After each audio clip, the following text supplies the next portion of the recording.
जी सलाम अलैकुम। नाम मेरा तनवीर बीबी है। ते 15-16 साल हो गए ने मैंने घरों खचकियाँ। एक मेरी बच्ची है, बगाने में मकान बेचा ते मांग पेन के मैं टुक्कर खानी हाँ। ना मेरा सौरा है तो ना मेरा पेका है तो ना कोई मेरा भरा है। ते मेहरबानी करो जी।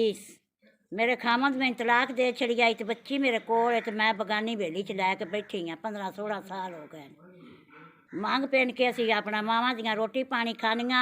हुण ओ जिन्हां दी रहायश वो आउणे वाले ने ते मुण मैं पता नहीं किदे धक्के खाने ने जी। मेरे को बगानी रहायश है तो भी 15-16 डंगा नाउने वाले ने तो असां मावां दियां पता नहीं किदे धक्के खाने ने। अपना मेरा कोई घर नहीं ते अल्लाह दे आसरे उत्ते असी मावां दियां अपना 2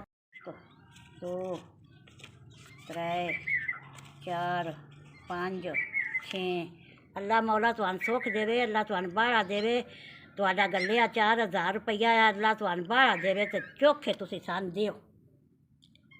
अल्लाह पाक वसदे रवो, अल्लाह बच्चियां नूं जिंदगी देवे, अल्लाह तंदरुस्ती देवे, अल्लाह मौला तुहानू सुख देवे। तुसां साडी मदद कीती है, मेरी बच्ची ते मैं असी दोवें हाँ।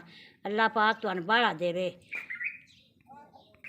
अल्लाह तुहानू चोखा देवे ते तुसी सानू माड़ियां बंदियां नूं दिंदे रवो ते बड़ी नेकी कीती है। अल्लाह तुहानू बाड़ा देवे, जीउंदे रवो। अल्लाह तुहाड़ियां बच्चियां नूं सुख देवे, मालक तुहानू चोखा देवे ते तुसी सन दिओ।